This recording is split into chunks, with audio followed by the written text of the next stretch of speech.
Om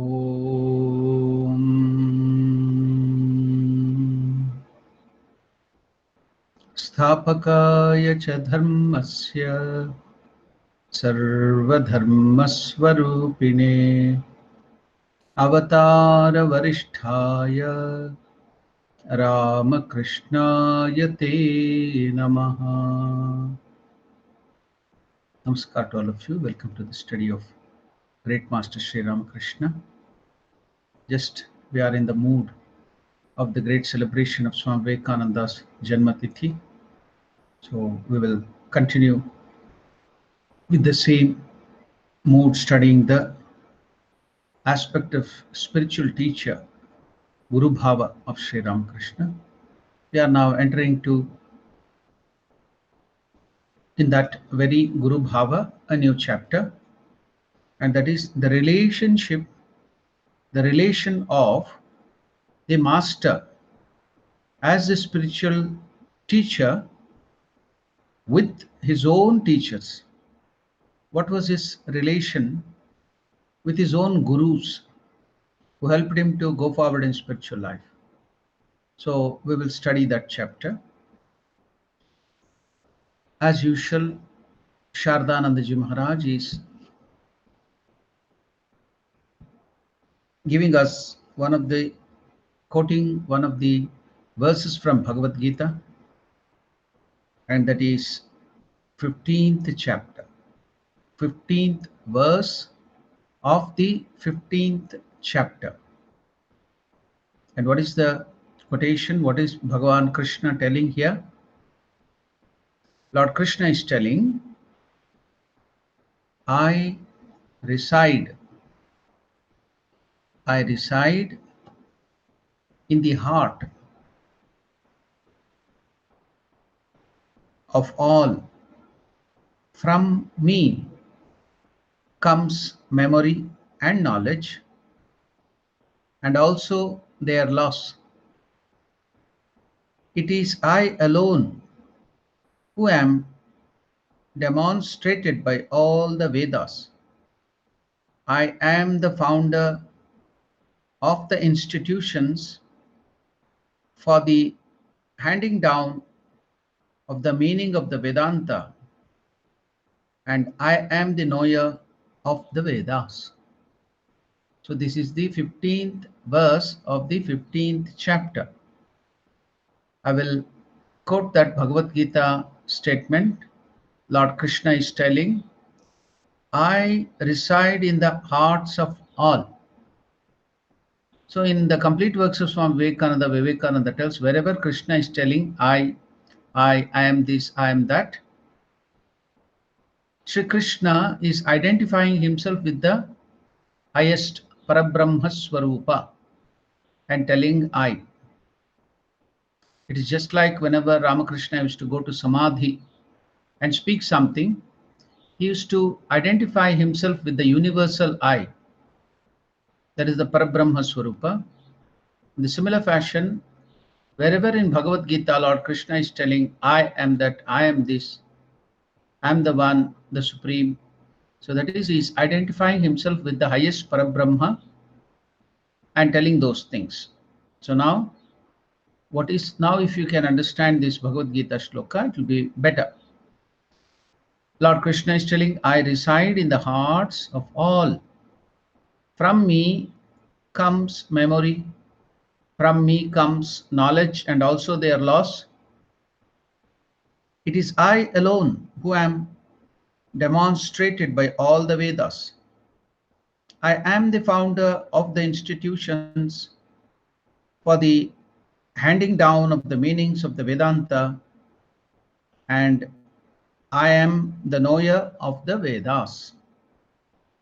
Then with this quotation of the Bhagavad Gita, Shardanandaji Maharaj proceeds forward to discuss the relation of Sri Ramakrishna as a spiritual teacher with his own teachers.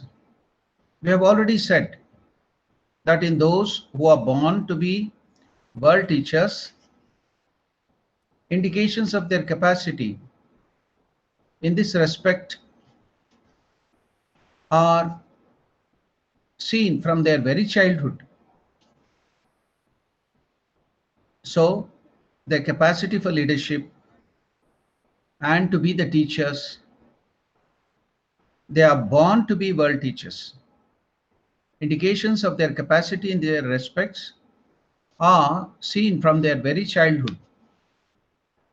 In the case of the great souls known as the incarnation of God, this fact needs no mention. Born as they are to establish certain doctrines among men, they are seen as embodiments of these doctrines from their very childhood.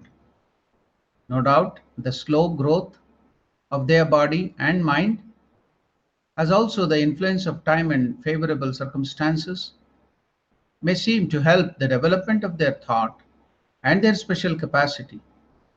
But these are never the cause of the truths they proclaim or the capacity they express as world teachers. Capacity is born with them, and all efforts to trace it to some or other source are futile. This analysis is found to tally exactly with the development of the spiritual power of the Master as the world teacher. One is surprised to discover the manifestation more or less of their power during their childhood, youth, the time of his sadhana, and all the other periods of his life. And however much one may ponder over it, one can by no means ascertain how their power first originated in his life. We have no desire to increase the volume of our book by mentioning here the events of his childhood, but it will not be out of place to state that what yet remains to be told about Sri Ramakrishna's youth and the period of his sadhana, during which time manifestations of spiritual power as world teacher are to be seen in this relation with several others besides Mathur Babu. The Master tried on many occasions to explain to us by adverting to the story of the world renouncing Avadhuta, spoken of in the Bhagavata, that though there should be one teacher only to initiate one in the mantra of one's chosen ideal, there may be more than one subsidiary teacher. So your subsidiary teacher is the Shiksha Guru. There may be many Shiksha Gurus, subsidiary teacher, or in other words, instructor, teaching religious matters in general. It is written in the Bhagavatam that being taught particular spiritual matters by 24 subsidiary teachers, one after another, the said Avadhuta attained success. In the Master's life too, we do not find any lack of instructors for acquainting him with particular way of spiritual practice. For realizing the truth that presented by particular spiritual traditions, we however heard him often mention only the names of 3 such teachers: the Bhairavi Brahmani, the naked Totapuri, and the Muslim teacher Govinda. The Master mentioned but rarely the name of other teachers, though he learned from them the methods of spiritual practice according to other Hindu denomination. The only thing he mentioned was that he learned from other teachers the process of spiritual practice according to their sects and attained perfection in each discipline within 3 days. He abstained from mentioning their names. But it is difficult to say now whether he forgot their names or they were not worth mentioning, but it's clear that he had contacts with them for very short periods only. That is why they do not deserve special mention. Of all these teachers, the Bhairavi Brahmani stayed with Sri Ramakrishna the longest, but it is hard to tell how long. For before we took refuge at the holy feet of Sri Ramakrishna, she had left Dakshineshwar for good. The Master afterwards met her at Kashi, where she was practicing austerities. We have heard from Sri Ramakrishna that Bhairavi Brahmani lived for a very long time, at Dakshineshwar.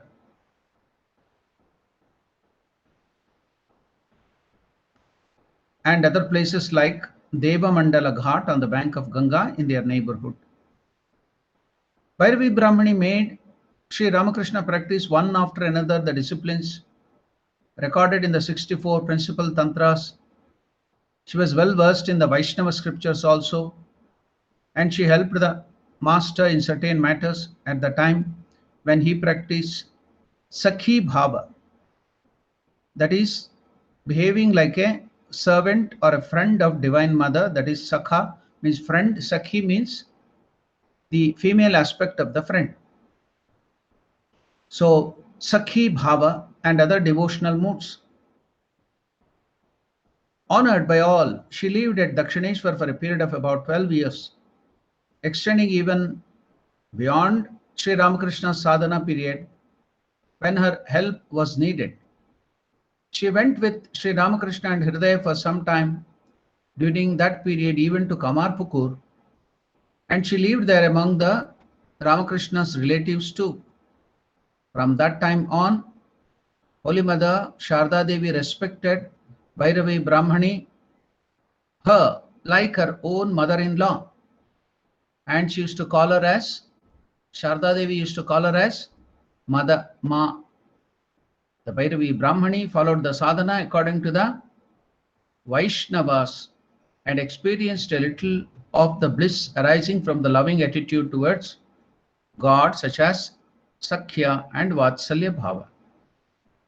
Overwhelmed with Vatsalya Bhava towards Sri Ramakrishna, with butter in hand, with her cloth wet with tears, she used to cry out loudly, Gopala, Gopala, while she was staying at Devamandala Ghat in Aryadaha, and simultaneously the master's mind at Dakshineshwar felt a sudden yearning to see the Bhairavi Brahmani. We are told that he would cover the distance of 2 miles at a run. We are told that Sri Ramakrishna would cover the distance of 2 miles at a run, go to her like a child, running to its mother, sit down near her and eat that butter. Besides, wearing red Varanasi silk cloth and ornaments collected by her from somewhere, carrying various kinds of eatables in her hands and singing songs, she sometimes used to come with the ladies of the neighborhood Sri Ramakrishna at Dakshineshwar in that Sakhi Bhava and fed Sri Ramakrishna and then return. So we can see that whenever the devotees call the Lord in whatever form, just like Lord Krishna tells in Bhagavad Gita, Ye yathamam prapadyante tams tataiva bhajamyaham. Wherever, in whatever ways, in however way, methods, the devotees, the spiritual aspirants, they call on me, I reach to them in that particular form or ways to help them in spiritual life. So here, that Lord, the Gadadhara Vishnu, who was there, who had become the Avatara Lord Krishna, was the same cosmic power which was also in Sri Ramakrishna. So here, Bhairavi Brahmani, somewhere 2 kilometers away, yearning for Lord Krishna, when she used to call with heart filled with maternal love, Vatsalya Bhava, to Lord Krishna, 2 kilometers away, which can't be heard, but that feeling of heart would arouse the Vishnu, the Lord in the heart, the cosmic personality here in Sri Ramakrishna, and you can imagine, run from Dakshineshwar to that place 2 kilometers away and receive the offerings. So wherever devotees can call, wherever you may be in whichever part of the world, call your Ishtadevata, call God with a yearning heart, and he will come running to you and receive your worship. So we can see how God responds to the prayers of the devotees. And another place we see that one Musalman fakir was roaming on the streets of Calcutta, telling that, calling his God, "O Lord, my beloved, where are you? O Lord, my beloved." And suddenly, from nowhere, a horse carriage which was going somewhere came towards that person. It stopped there. From there came, from that phaeton or that horse carriage, Sri Ramakrishna came down and went and embraced that Musalman beggar, that fakir, because his was a natural and devotional filled call for the God. And here the Lord responds, whichever way you call me, whichever name, it is a yearning, it is a longing, it is your internal feeling which are important. The Lord sees your heart is your antaryamin. In all the human beings is the indweller, the antaryami. So wherever you are, whatever condition you may be, pure or impure, as we tell in the beginning, Achamana, in the beginning of the puja, worship, we have to do the Achamana. In that there is the mantra. Om tad Vishnoho paramam padam sada pashyanti suryaha diviva chakshura tatam. Om apavitraha pavitro va sarva vastangatopi va yahasmaret pundarikaksham sabahya abhyantaraha shuchihi. Apavitra pavitrova. You may be pure or impure. Sarva avastang gatopiva. Sarva avastam. Whatever state of mind, state of body you may be in, wherever you may be in, whatever condition you may be in, do not worry about purity and impurity. Do not worry about the place where you are in. Yahasmaret. If anybody remembers, meditates, Pundarikaksham, the Lord who is having the eyes like that of the lotus petals, Yahasmaret Pundarikaksham, that person, the moment he remembers the name of the Lord, so he Bahya Abhyantaraha, both internally and externally, Shuchihi, he is purified immediately just by repeating the name of the Lord. Just by repeating the name of the Lord, anybody in whatever condition he may be in whatever state he may be in, the very moment he remembers, he meditates on the Lord, he takes the name of the Lord, he is purified not only externally but internally too. Everything, mind, spirit, body, the external atmosphere, everything will be purified. That is the real snana. That is the real bath.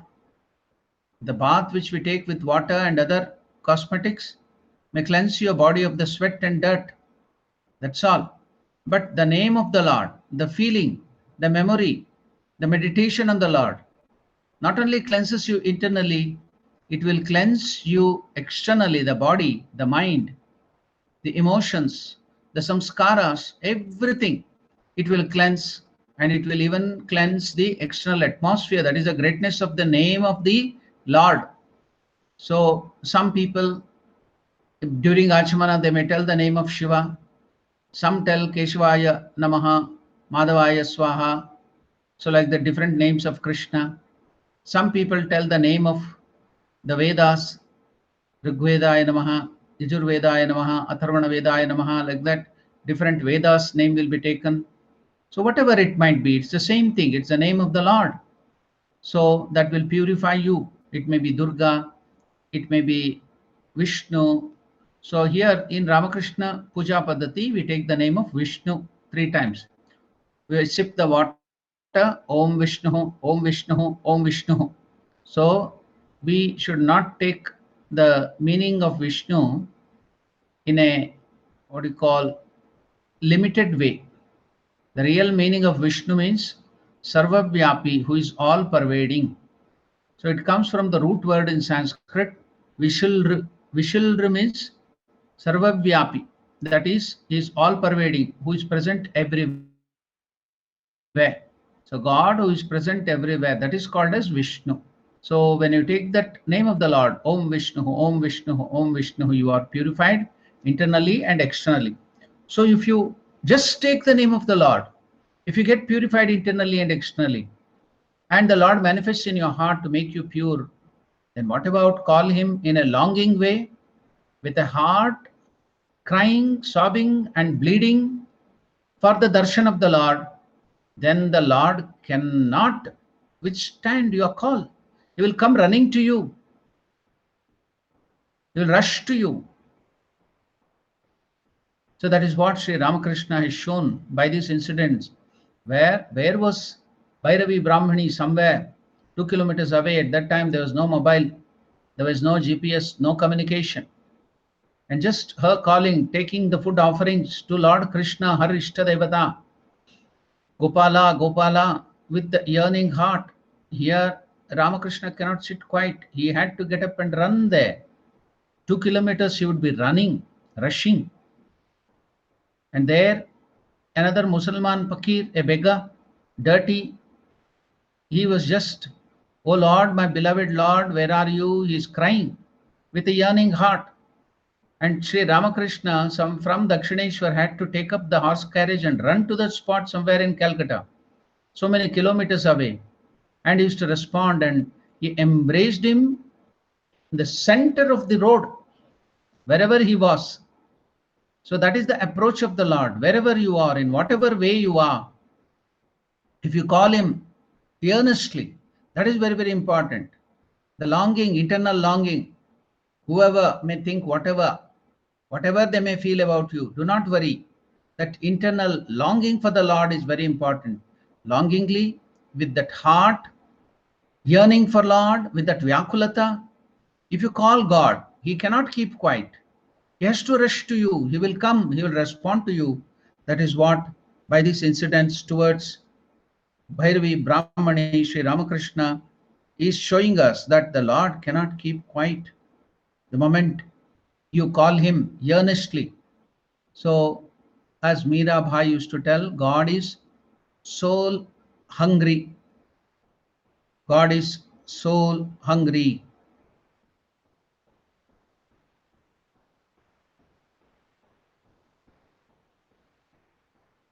So after that, taking the offerings of Rani Rasamani, it is Bhairavi Brahmani, so would feed Sri Ramakrishna and then return.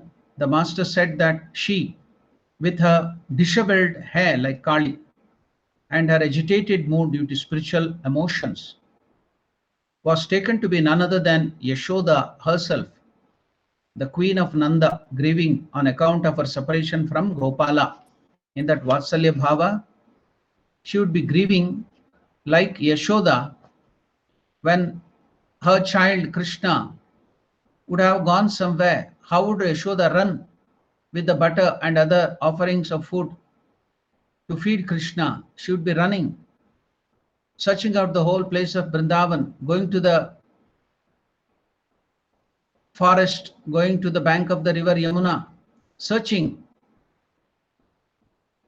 in a very eager way, longing way, because her child Krishna has gone somewhere, he has not taken food.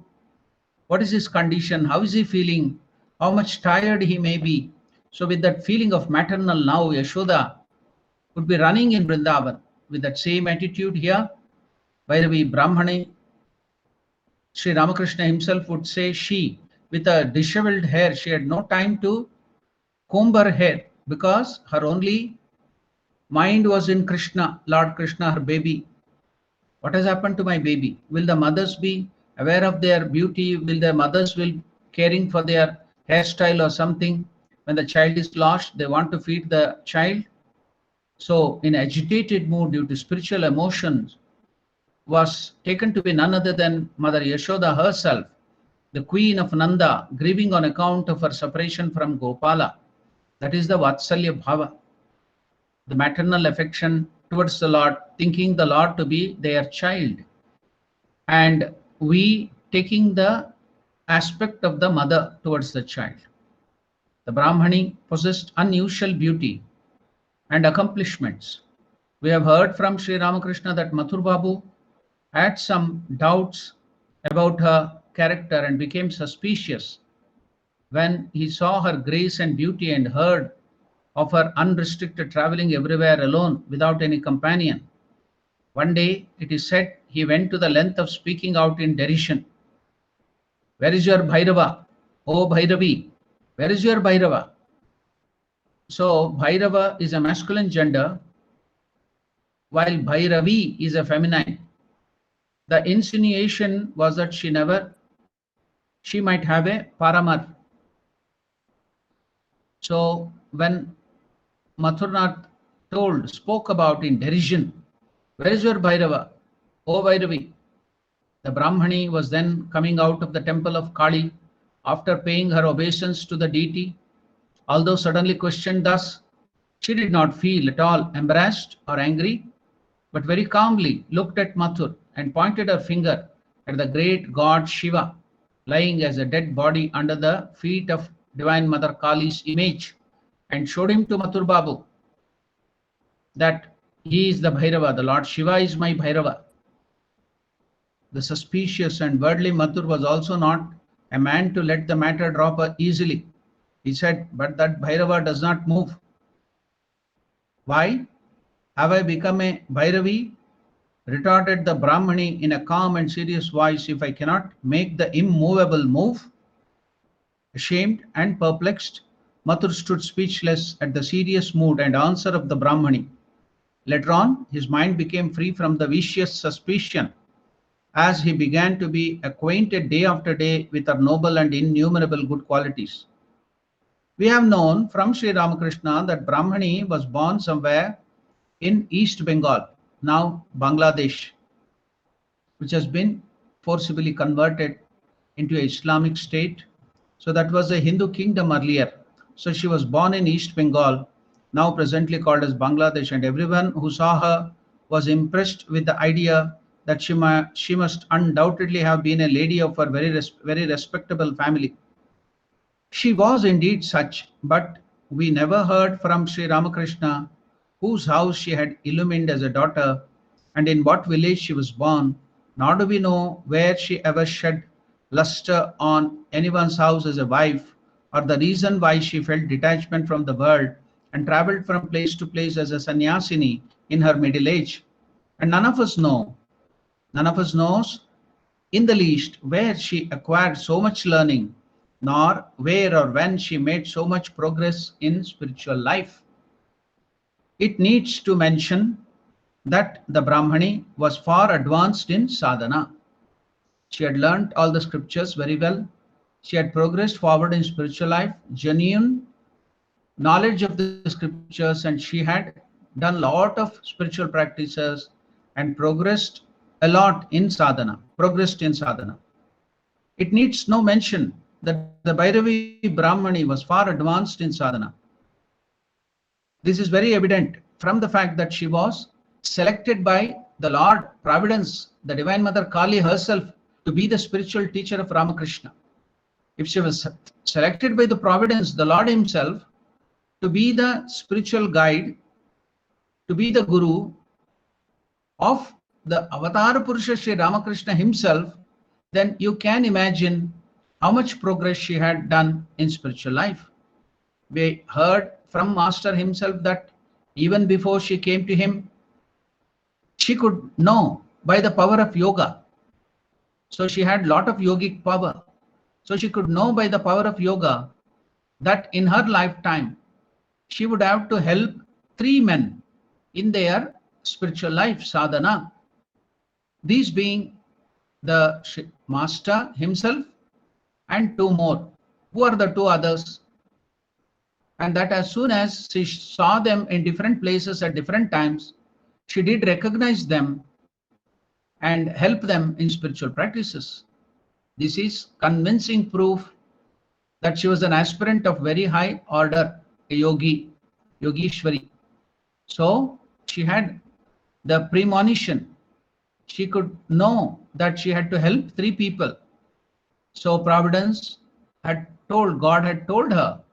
So she had that yoga power by which she could understand that 3 people were to be guided in spiritual life. That was, one was Sri Ramakrishna himself, and other 2 were also to be done like that. This is convincing proof that she was an aspirant of very high order. She spoke to Sri Ramakrishna of the other 2 sadhakas, that was Chandra and Girija, the 2 other mentioned above at her very first meeting with Sri Ramakrishna. So Bhairavi Brahmani told that the other 2 aspirants whom she helped, one was Chandra and another was Girija. So Bhairavi Brahmani spoke to Sri Ramakrishna about that. The 2 other mentioned above were told to Sri Ramakrishna at her very first meeting with him.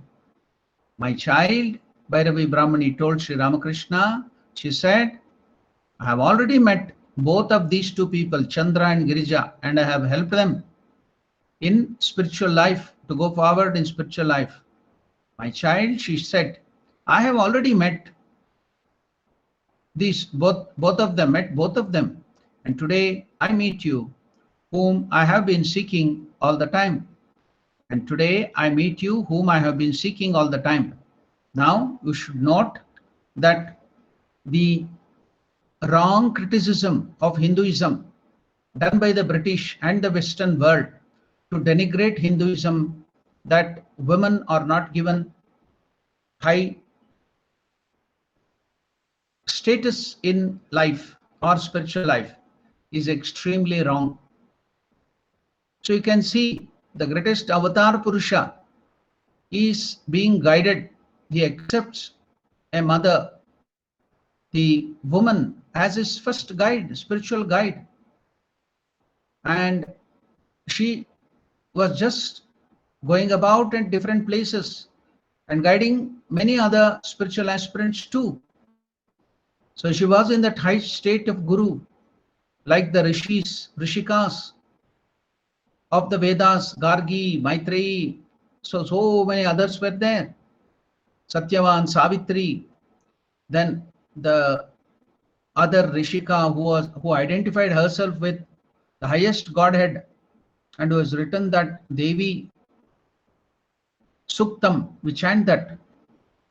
So all these great women were worshipped as great gurus and spiritual guide. Sri Ramakrishna himself had accepted as the woman as his first guru, and the woman as her first Ishtadevata, Divine Mother Kali itself. So you should all give up the wrong apprehension.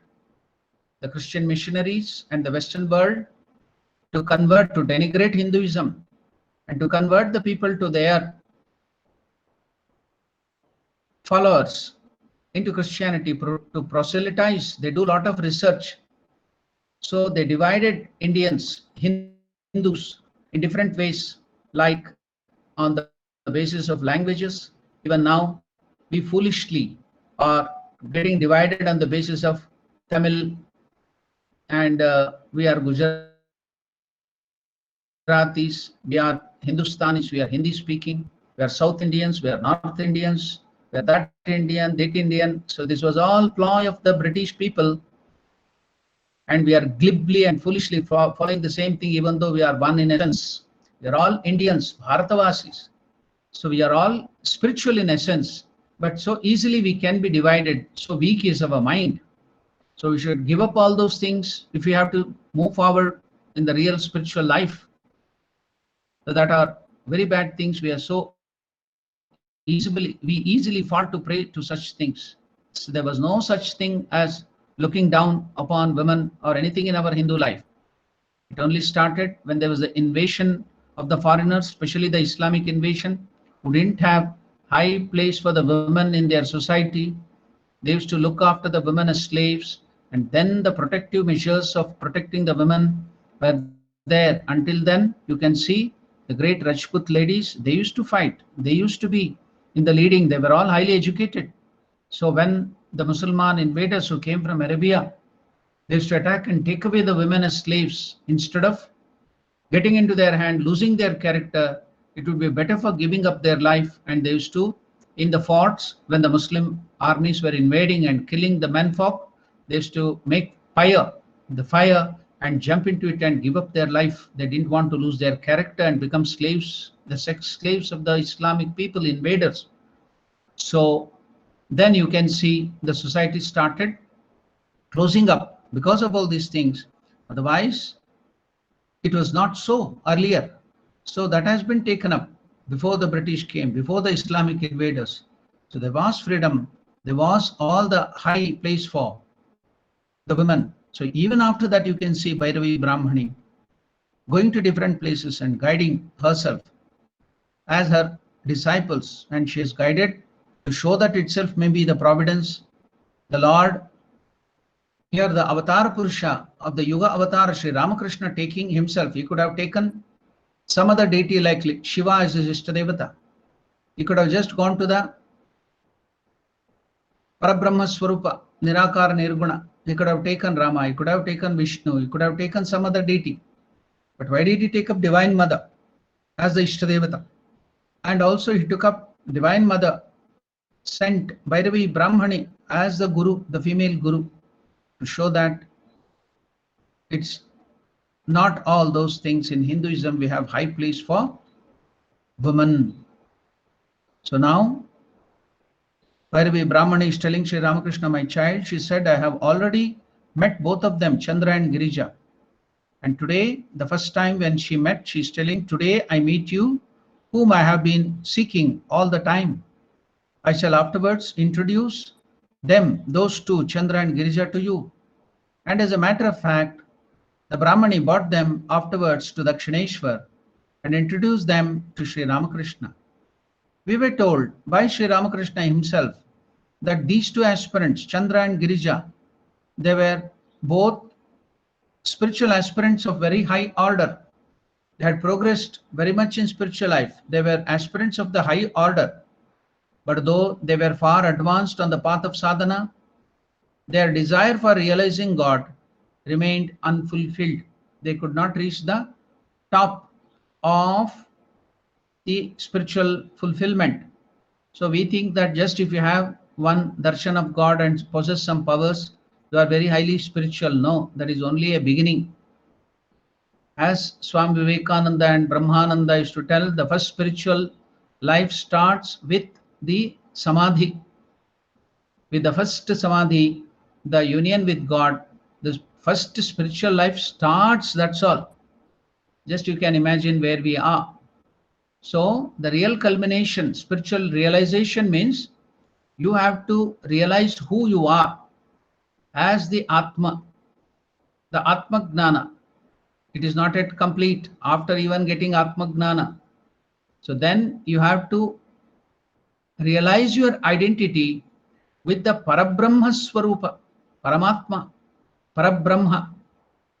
So then you are completely liberated. After you realizing your essence, that the Atman is one with the Paramatman, the Parabrahma Swarupa, Nirakar, Nirguna Parabrahma Swarupa, your identity with that, then that is the highest liberation, Mukti. So until then, you have not fulfilled realizing God, which Sri Ramakrishna stayed in that highest Nirvikalpa Samadhi for 6 months continuously. So that is the fulfillment. So here Ramakrishna is mentioning these two, Chandra and Girija. They were far advanced on the path of sadhana, but their desire for realizing God remained unfulfilled. They attained some special powers, yogic powers of working miracles, and were on account of that doomed to lose their way in the woods of occultism. So now, why are these two characters brought in the life of Sri Ramakrishna? Because we are all spiritual aspirants, to show us just getting some spiritual powers and some joy in your life. There it doesn't end. It has begun, that's all. You are nowhere in spiritual life with these things. So you have to achieve so many things, higher things. So we have to progress fast.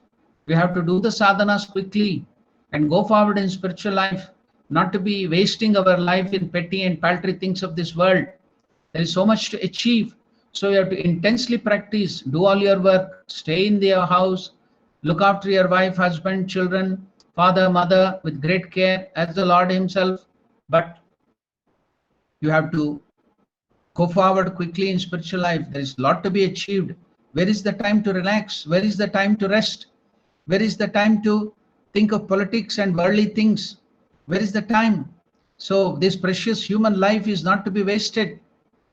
So the diamond can be used to make a beautiful, the emerald, the diamonds, the nuggets, or the beautiful stones, precious stones, emeralds, they can be used to make the crown.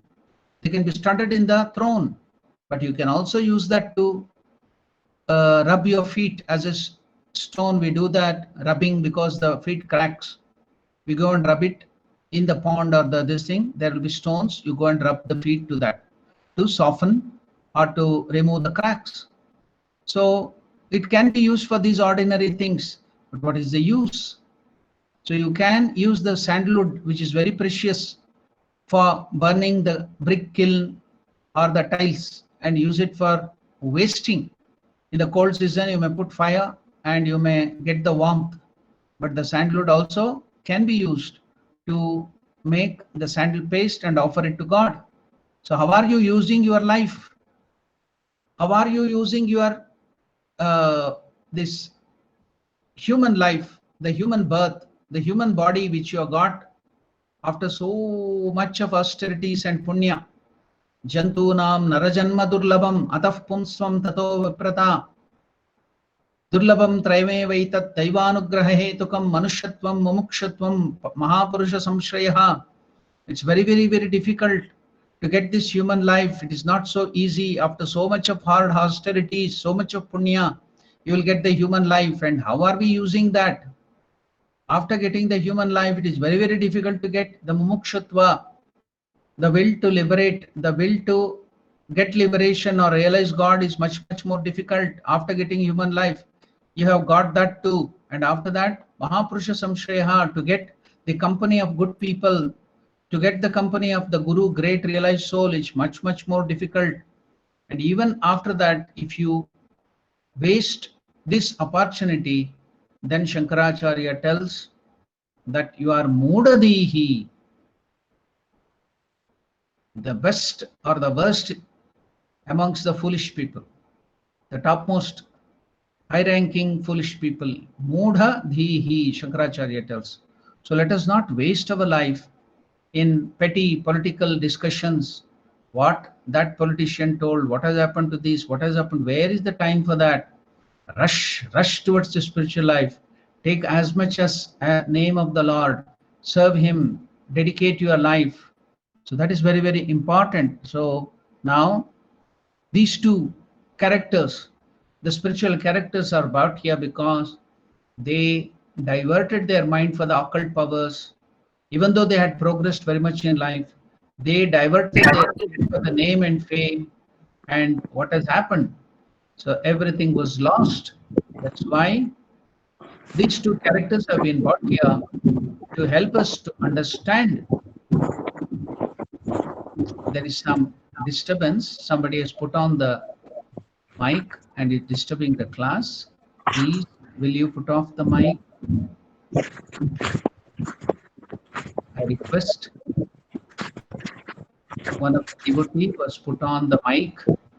It is disturbing the class. Will you please put off? It is Rudy Dilraj. It is Rudy Dilraj. Your mic is unmuted. Please mute the mic. That is disturbing the class. I request you.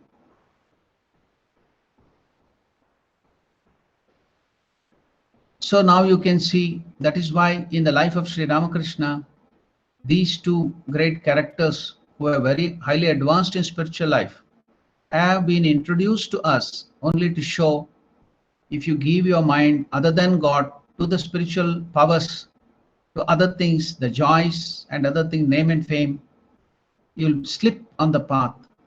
It is a slippery path, and then it will take long time to again go back to that. So these two great aspirants, Chandra and Girija, had attained some spiritual powers of working miracles and were on account of that doomed to lose their way in the woods of occultism. The master told us that Chandra was of a contemplative nature and he was a lover of God. He attained success in working a miracle with a gutika or a tiny ball. So gutika or gulige also it is called gutika. So gulige they tell, just like the tablet in our allopathic medicine, we have these tablets like that in Ayurveda. Gulige or gutika is the small round ball, like it is much more smaller, 1/4 the size of a marble. Now you can imagine the marble you play, that is spherical in shape. Now if you reduce that marble which you play to a very small size like that of 1/4 or even lesser than that, that is this gulige or gutika. So this great aspirant Chandra was contemplative by nature and he was a lover of God, a devotee. He attained success in working a miracle with this gutika or tiny ball. With the ball sanctified by a mantra on his person, he could vanish from the vision of the ordinary eyes and could easily get in and get out unseen, even from carefully protected and unapproachable places. He developed that Siddhi, Gutika Siddhi, miraculous power. So what is that power he attained? He attained success in working out miracles with the Gutika or the tiny balls, Gulige. So what is that? It is called Gutika Siddhi. With that ball, sanctified by the mantra on his person, he could vanish from the vision of the ordinary eyes and could easily get in and get out unseen, even from carefully protected and unapproachable places. He could just walk through the walls. He could just walk through the forts or even thick wall, just unnoticed. He could walk into the door, or any locks or any chains couldn't bind him. So he could just walk through that, any chain, any lock and key, any walls, any door, so any thick wall. So that was that Siddhi, Gutika Siddhi, unapproachable places and very carefully protected. But the weak human mind becomes egotistic. If it acquires such miraculous powers, immediately you will forget God. The path of realization is forgotten. Then your mind will be stationed in that miracle and your spiritual life is gone. You become egotistic, which is against spiritual life. As I told from the beginning, the basic of spiritual life is perfect self-abnegation. So what is that perfect self-abnegation?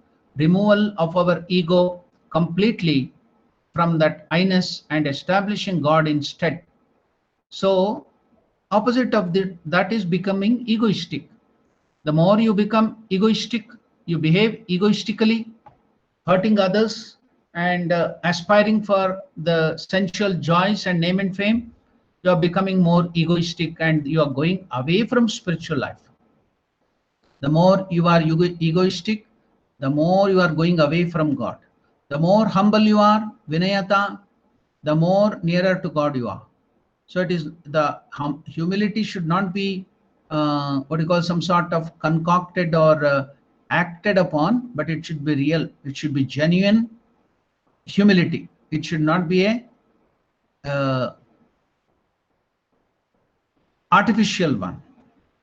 So here, through this, Shardanandaji Maharaj is showing us, especially for the spiritual aspirants, be careful. So all these powers, some may get it and they may be stuck up there. The weak mind, it becomes egotistic. If it acquires such miraculous powers before the realization of God. After you realize God, there is no danger that can come. It will be of help to you. But before realization of God, these things will be given to you to tempt you So God can give you all these things, because once you realize God and you have devotion to God, God has to become your slave. God should be always behind you. So in the beginning, God will give all these small temptations and make you forget Him. Just like it is just like the mother who is now busy cooking. She has a lot of works to do in the house. She has to do the cooking. She has to look after the other farm.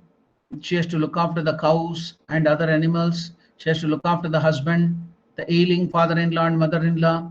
She has to look after other children. She has to look after the garden, cleaning, sweeping, mopping, the house chores, everything. So she is very busy. So what will she do? She will now give some toys to the baby to play, and then she will go on continuing with that cooking and other jobs. So it will should tempt the baby with some lollipop or some eatables or some toys. So for that baby to play, the baby will be happily playing with those things, and it will forget God, forget the mother. So mother is forgotten. She doesn't want, the baby doesn't want mother. Just like nowadays I see in South Africa and wherever in other places too, all the mothers, what they do, the children, they have to give attention. They don't have time. Their attention is towards earning money. Both father and mother have to earn money because they have developed such a lifestyle, so costly a lifestyle. So they have to spend a lot of money, lot of vehicles, vehicle for one vehicle for the husband, one vehicle for the what do you call, the wife, one vehicle for the child, and there are different television sets, there are different, everything is different, individual. So the lifestyle is changing. I'm not commenting or judgmental telling that that is wrong or right. I'm just from the spiritual point, I'm telling, for that you have to earn more money, then you have to change your lifestyle. Then how can you give more time for your child? So you are now busy earning money and doing the work. So you can't give much time to your child. What will you do? You will give a mobile, you will give an iPhone, you will give a tab. I have seen. I'm not just telling, concocting something. I have seen the mothers giving them tabs and other things and making them busy in that. So naturally, the children from their childhood, instead of getting the love of the father and mother are busy earning money. And I'm not finding fault again. So the child will not get much attention and it will get addicted to these things.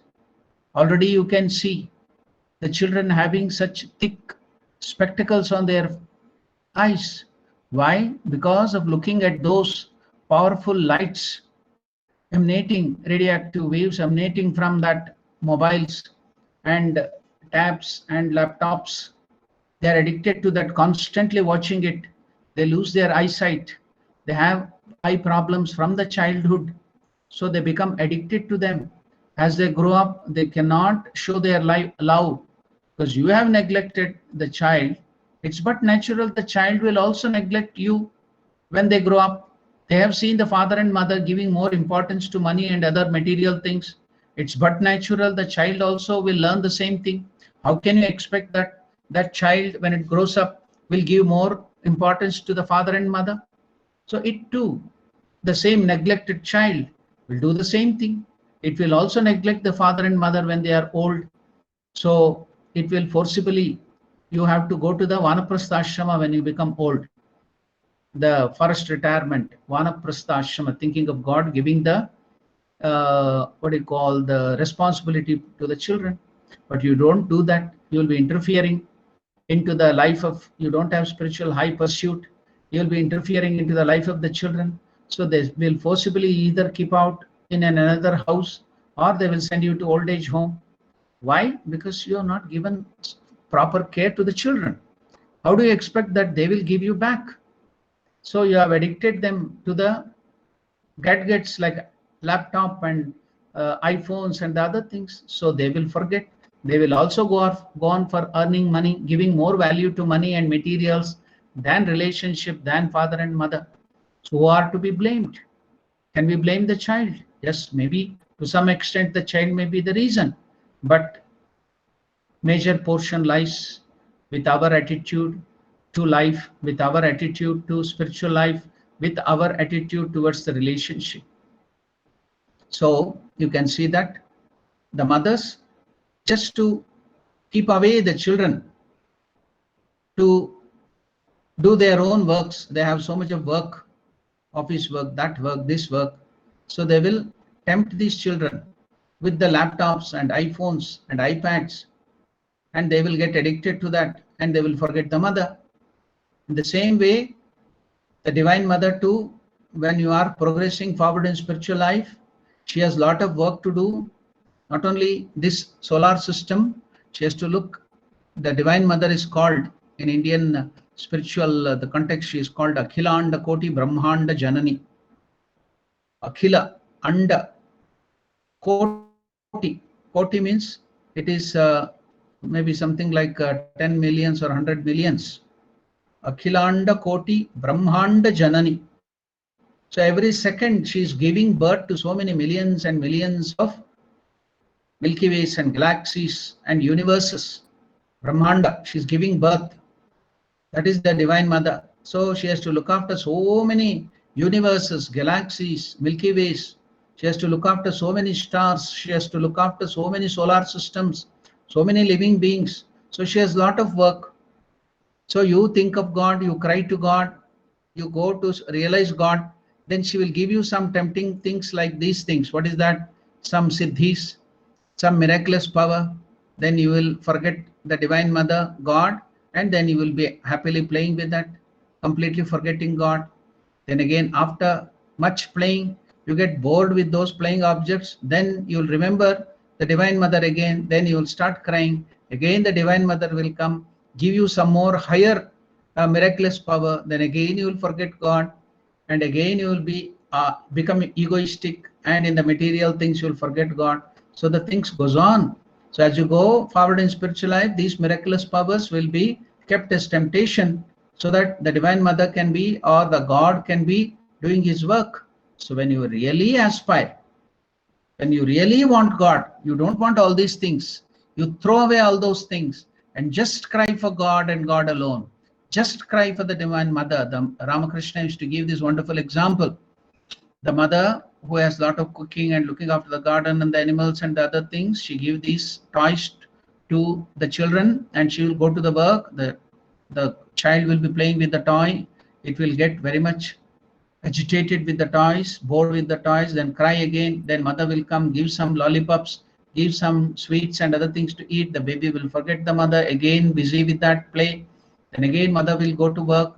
Then finally a time comes when the child doesn't want anything, whatever temptations, whatever lollipops, whatever chocolates, whatever the toys, whatever the costliest toys, the iPad, the laptops, the iPhones, the baby will throw it away. It doesn't want anything. It wants mother and mother alone. It will cry for mother. I want mother, mother and mother alone. I don't want all these things. It will throw away. Then whatever might be the work, she might have kept dal and rice on the oven, and it may be the milk may be coming up on the oven. It may be falling down. She doesn't care to that. When the baby cries, the real cry, when the baby cries really for the mother and mother alone, it doesn't want any other things, the mother can feel it.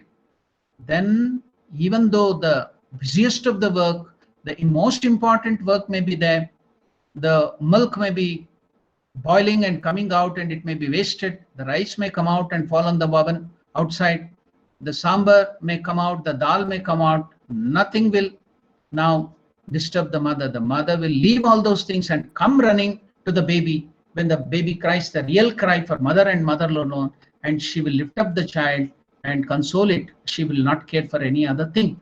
So this is the way to call the God.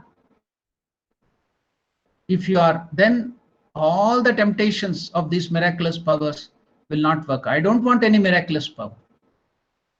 I want only my God, realization of God. Then the Divine Mother cannot withstand. She cannot stay there. She has to come running. If you are tempted as a child with the iPads and iPods and laptops and iPhones, then mother will go to her work. So these are all temptations Just like we do, when you may criticize God, what is this? God is giving all these things. What are you doing? What are the mothers doing to the children? The same thing. We are giving only, the Lord is giving you miraculous power and other things, money and wealth and other beauty and other things. But here mothers are giving some other toys, whatever it might be, it's the same thing.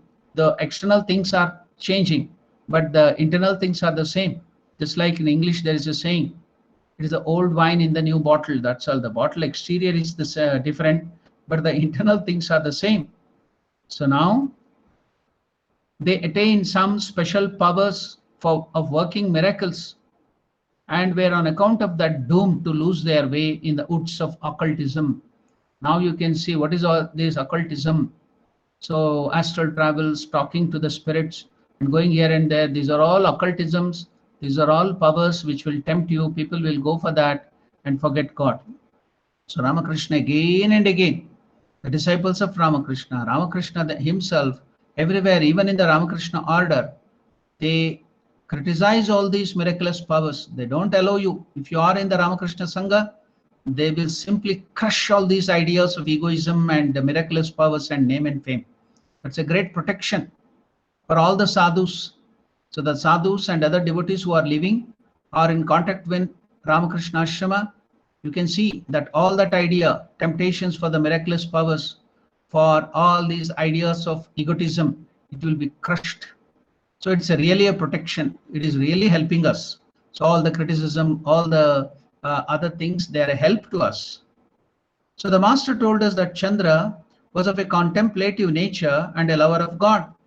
He attained success in working a miracle with this Gutika, a tiny ball. With that ball sanctified by the mantra on his person, he could vanish from the vision of the ordinary eyes and could easily get in and get out of unseen, even from the carefully protected and unapproachable places. But the weak human mind becomes egotistic if it acquires such miraculous powers before the realization of God. When Narendra, yesterday we were studying, we were thinking of Narendra Swami Vivekananda's life and different aspects of his life and teachings. There, one of the aspects is very, very important. On the path to progress, he was very fast progressing his spiritual life. Ramakrishna now gave him the temptation. He told, after much sadhana, I have developed the Ashtasiddhis, the highest miraculous powers. I have all the Ashtasiddhis, Anima, Garima, Lagima. So there are, I have explained about that. I can explain again also to the same. So there are so many siddhis, so many powers. So I've got everything. So I don't need it. I don't use it. I'm always dependent upon the Divine Mother. Divine Mother is taking care of me. So I don't use it. I don't want it. I have given it back to Mother. I don't want anything. So now I can give it to you, Narendra. Will you take it? Sri Ramakrishna asked Narendra, all the siddhis are there. Whatever siddhi, all the siddhis which I have, all that miraculous powers which I have, I want to give it to you, because in future you will be doing wonderful work. You have to do a lot of work in the world and help the humanity. So I'm going to give you all those things. And after Master tempted him, what was the reply of Narendra, the boy of 18 or 19 and progressing forward in spiritual life? That young boy, Narendra, told Ramakrishna, will this miraculous power help me in spiritual life? No, it is an obstruction. It's an obstacle. It doesn't help you in spiritual life. It will take you away from spiritual life. But because in future you are going to teach the world, you'll become an acharya, great teacher of the world. So you will be needing this. So shall I give it to you? Well, no. If it doesn't help me for God realization, I shun them. I don't want them. You keep it for yourself. If it helps in God realization to get God, yes. But if it doesn't help, if it is of no help in God realization, I don't want it. You keep it for yourself. So that was the highest renunciation, detachment of Narendra. What an aspirant. What a great renunciation. What a great detachment. What a great dispassion. So he refused all those miraculous powers. People aspire it. They will shed saliva. Suppose you want some eatable thing. So just like the animals, you can see their saliva will be dropping down. Some good eatable things are there. But Narendra just simply refused. It was simply coming on a platter, on a plate. Ramakrishna was keeping and giving it without any effort. But Narendra refused it. Will it help me in God realization? No. If that is not helping me, I don't want it. He shunned it like ficus. He threw it away.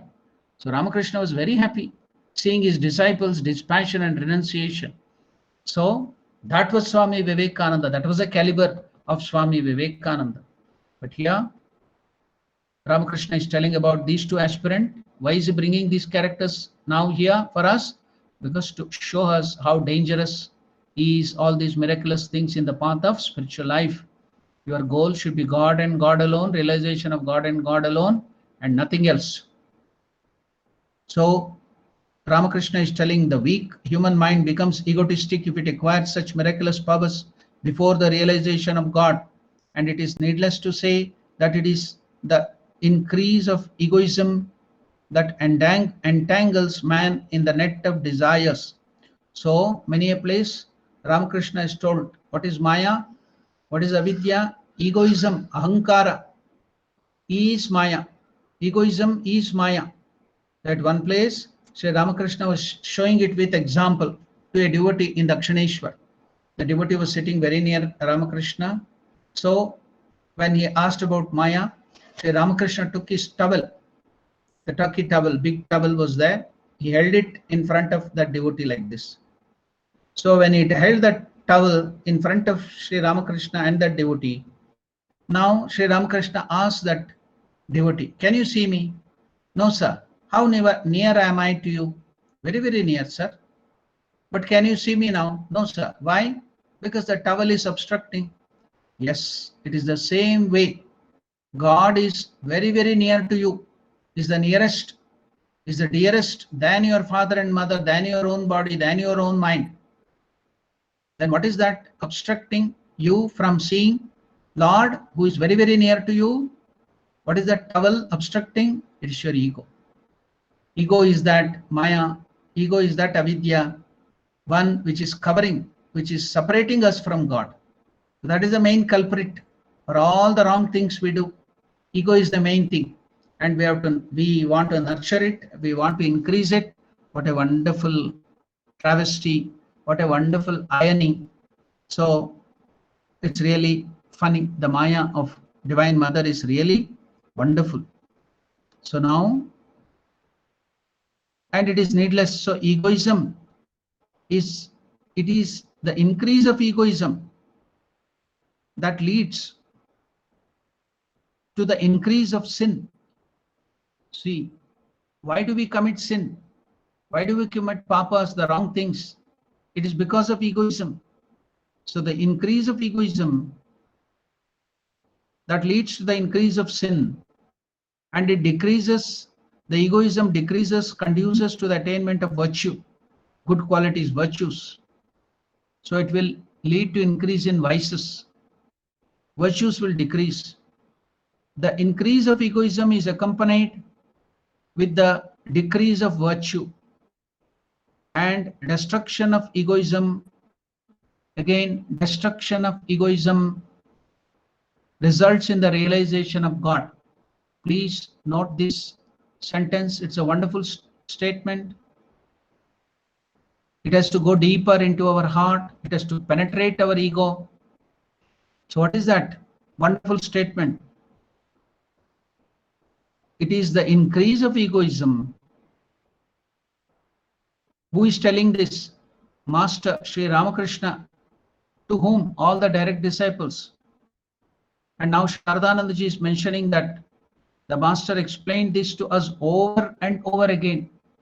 He is to repeat this again and again to us, the direct disciples. Sharadanandaji is telling, what is that? It is the increase of egoism that leads to the increase of sin, papa, demerits, and its decrease. The decrease of egoism conduces to the attainment of virtue, punya. The increase of egoism is accompanied with the decrease of virtue, and the destruction of egoism results in the realization of God. And the destruction of egoism results in the realization of God. Why do we do Sashtanga Pranama? Why do we do Namaskara to God? Why do we roll on the ground? Why do we do all those supplications, surrendering? It is to reduce our ego.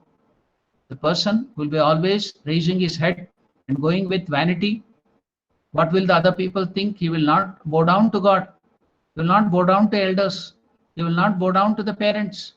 Why? Egoism. So if you can give up that and touch the feet of the father and mother, the elders, the seniors, the Lord, then automatically each time you are doing that, you are removing your egoism. You are destroying your egoism. So the increase of egoism is accompanied by the decrease of virtue.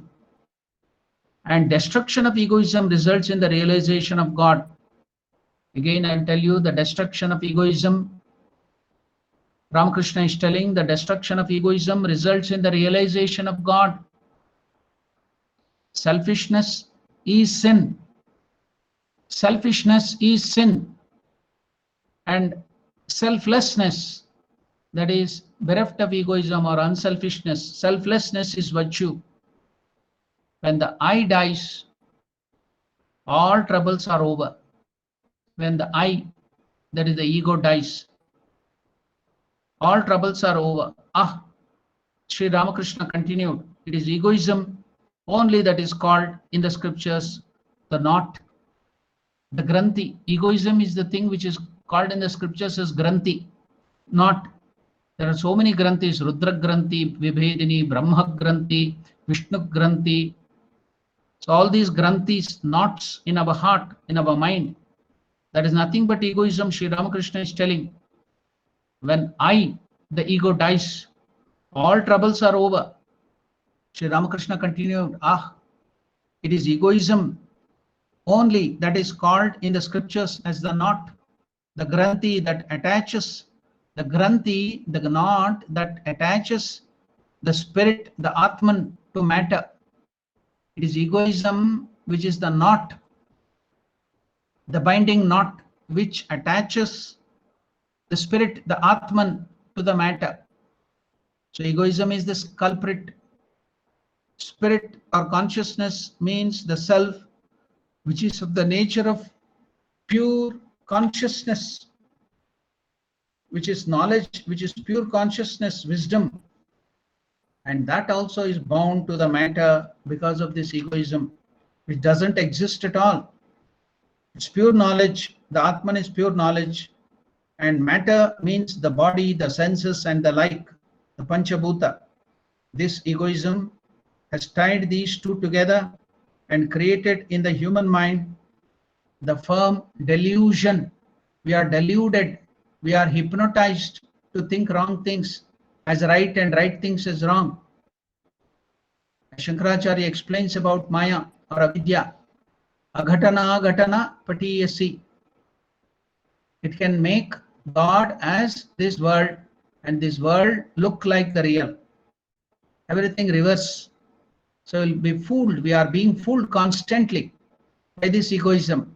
And you want to nurture it. You want to increase it. What a travesty, what a travesty. So this egoism has tied these two together, the Atman, that is the knowledge, pure knowledge, consciousness and matter, the body, the senses and the like. This egoism has tied these together and has created in the human mind the firm delusion. What is that firm delusion? I am a living being. I am so and so. I am the daughter of so and so. I am the son of so and so. I am the wife of so and so. I am the husband of so and so. I am child of so and so. I have this qualification. I am that doctor. I have this so many other prefixes and suffixes. I am that. I am a principal. I am a CEO. I am the master. So all these things are egoism. So that's why Ramakrishna used to tell, unripened ego. I am a jiva possessed of the body, senses, etc. One cannot make any progress. One cannot make any progress if one cannot cut this difficult knot asunder. Sri Ramakrishna is telling, one cannot progress if one cannot cut this difficult knot asunder. KNOT, knot. In the thread or the rope, you put the knot to bind in something. That's called knot. So, the Divine Mother Maya, Mahamaya, has put this knot of ego to bind the Atman, which is infinite bliss, infinite joy, infinite security, infinite knowledge, infinite existence, to this matter, to this body, by this ego. So we are deluded, we are fooled, and we think ourselves very small, sinners, as this body, as a limited thing. We identify it with small things and suffer and suffer and suffer in this world. So Sri Ramakrishna is telling, one cannot make any progress if one cannot cut this difficult knot asunder. It has to be given up. The egoism, until you give up your egotism, you cannot go forward in spiritual life. Oh, what a loss. I have been seeing, I have been talking. Why talking about myself? We have to do that. It is not to teach others or show it to others. It is not to point finger at others. I have to correct myself. Every one of us had to give up this and go forward in spiritual life. So it has to be given up. Sri Ramakrishna is telling again, Divine Mother has shown me. So what did Divine Mother show to Sri Ramakrishna? Divine Mother has shown me that miraculous powers are to be shunned like ficus. Divine Mother has showed me that these miraculous powers are to be shunned like ficus.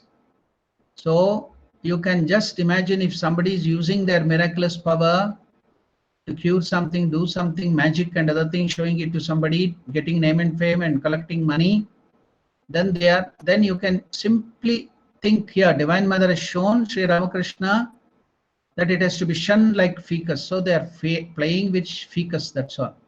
They're selling the ficus and making money or getting name and fame. Anybody using miraculous powers, anybody is playing with that for money's sake, for name and fame sake, then they are playing with ficus. So Divine Mother has shown me that miraculous powers are to be shunned like ficus. Attention should not be paid to them.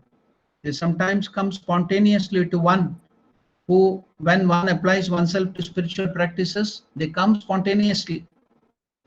But one who pays attention to them has to stop short there and cannot go forward towards God. If you pay attention to them, then you will forget God, then you cannot progress forward in spiritual life. So you used to be always telling, you used to be always warning, Sadhu, Savdhan, attention, O spiritual aspirant, be careful, Sadhu, Savdhan. Again and again in gospel and other places, Sri Ramakrishna is to be repeating, Sadhu, Savdhan. Spiritual aspirants, be careful. Spiritual aspirants, be careful of all these things, temptations. Concentrate only on God and God alone, nothing else. So concentrate on God and God alone. The love of the God, bhakti, devotion to God is important. Improve, go forward in that devotion, go towards God, forget all these things. With Swami Vivekananda, meditation was as it were his life. Shardananda Maharaj is telling for Swami Vivekananda, meditation was as it were his life, his prana. He kept his mind meditating on God at all times, even while he was eating, even while he was lying down, even while he was sitting and doing other necessary physical acts. So it was life to him. He kept his mind meditating. Vivekananda kept his mind meditating on God all the times, even while he was eating, even while he was lying down, even while he was sitting and doing other necessary physical acts. The master used to say that he had attained perfection in meditation. Sri Ramakrishna used to tell that Vivekananda had attained perfection in meditation. While he was meditating one day, there suddenly came to him, that is to Vivekananda, while he was meditating, there came suddenly the power to him of clairvoyance and clairaudience. Suddenly he got this miraculous power of clairvoyance and clairaudience. That is the power of seeing and hearing from a distance. So power of seeing from a distance, it's called clairvoyance. And the power of hearing from a distance is called clairaudience. As soon as he sat down to meditate, and the meditation became just a little deep, his mind ascended to a plane from where he could see persons and hear their talks. He could see persons somewhere far off, and also he could hear what they were talking. That is clairvoyance and clairaudience.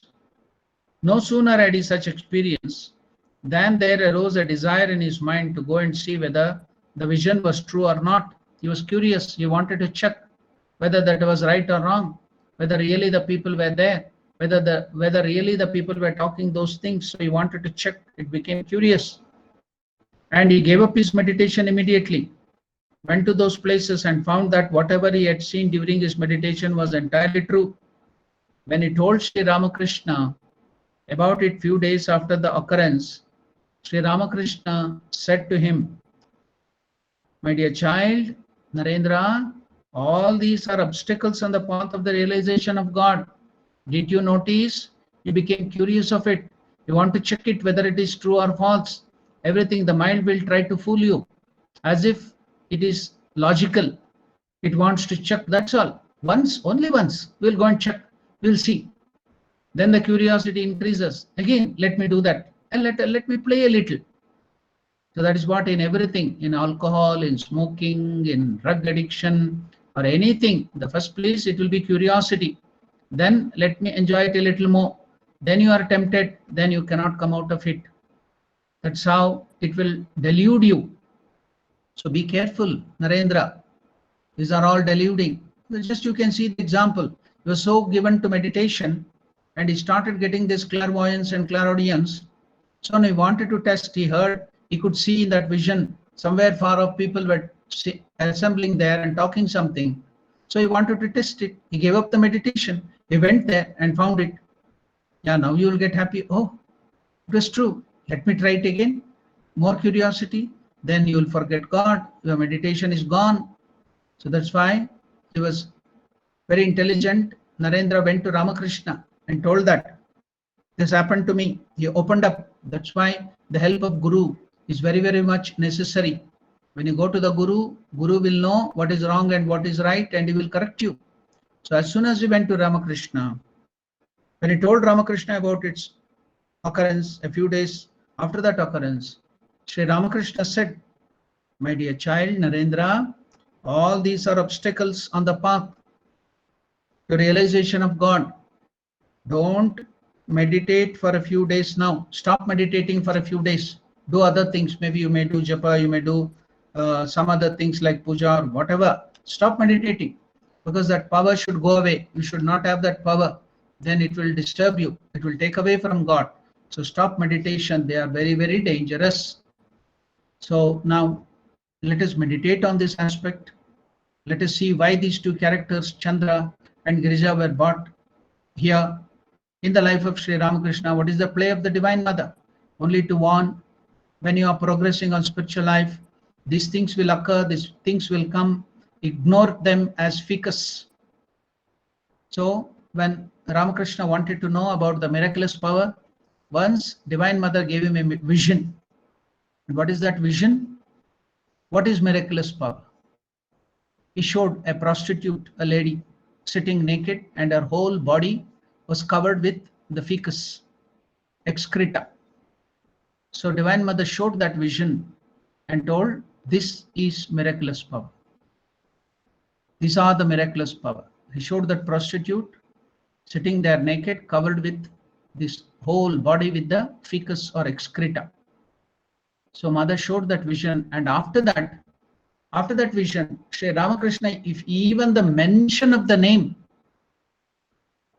Even the mention of the name Siddhi or miraculous power would bring him that aversion, irritation, that hatred.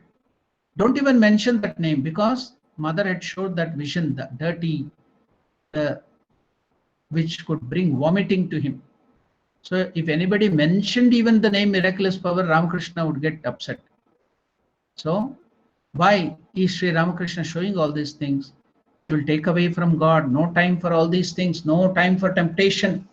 Our life, our precious human life is very, very important. Focus with blinkers on God and God alone. Do not remove your focus from God.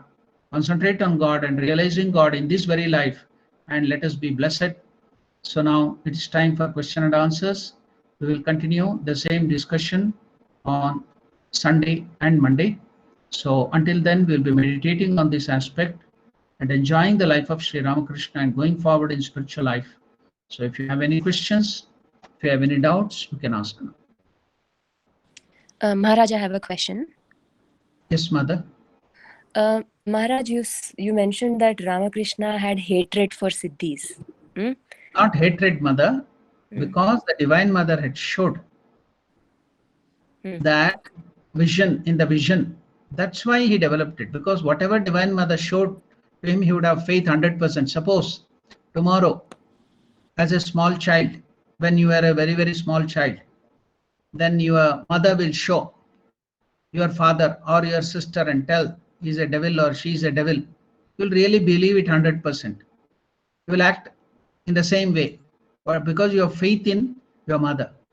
So now here Divine Mother used to guide Sri Ramakrishna in all the aspect. And she showed, when he asked, what is the miraculous power? This is the miraculous power. So whatever mother showed to him was 120% correct. So he started developing that. So it was not hatred, but it was love for God. That's all. The love for God is expressing there as hatred of that thing which will take your mind away from God. That's all.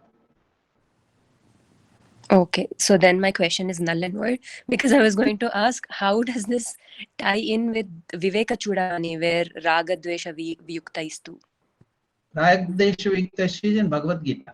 Bhagavad Gita, yes. So how I was going to ask, how does this tie in? Atmavashir Videyatma Prasadam Adhigacchati.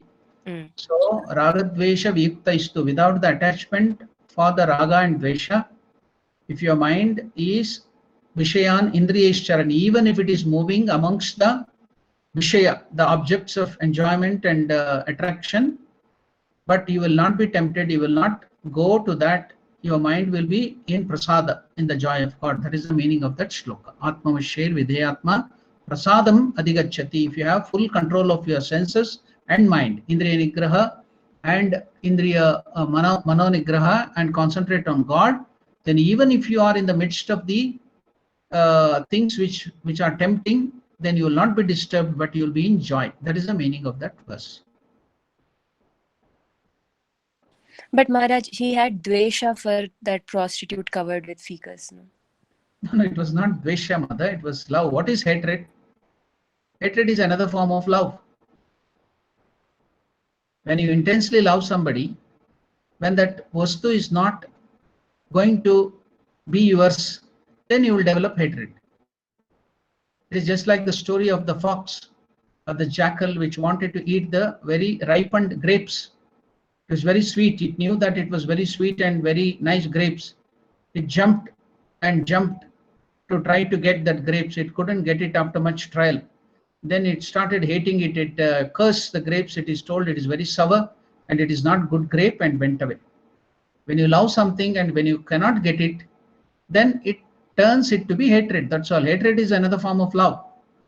So here you have to take the positive aspect. You are taking the negative aspect of hating those spiritual. If you have love for what you call spiritual powers or that siddhis, you can please have it. That is not a problem. But it is what Ramakrishna here is, the love for God is so intense that whatever is an obstacle to God is hated. That's all. It's a natural tendency. When you love something, you cannot give your mind to that which is obstructing it. You'll push it away.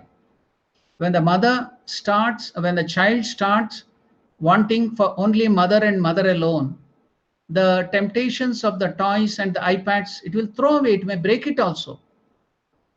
So is it the hatred of that toys or the love of the mother? That positive aspect is to be noted. That's all.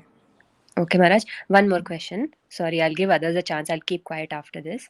But if Holy Mother was Mahamaya, correct? So why did Sri Ramakrishna need Bhairavi Brahmani as a guru when he had his wife as Mahamaya? Yeah, the why doesn't apply it here, because if the Divine Mother Mahamaya is itself taking the form of Bhairavi Brahmani and coming down to help there, what is the problem to us? It is her sweet will. Let her do her work. She is the empress of this world. She has decided to take the form of Bhairavi Brahmani and Rani Rasamani to build her own temple. To guide Sri Ramakrishna, she has taken the form of Bhairavi Brahmani. She herself has taken the form of Holy Mother to be with and serve Ramakrishna and serve the whole. What is that problem to her? Let her sweet will happen.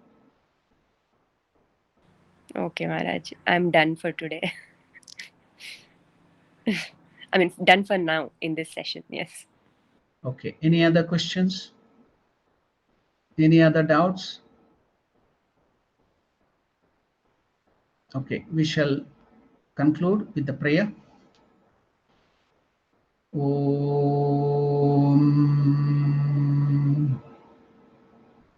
Priyatam Pundarikakshaha Sarvayajneshwaro Harihi Tasmin Tushte Jagat Tushtam Pridite Prinitam Jagat Harihi Om Tat Sat Shri Ramakrishna Arpanamastu.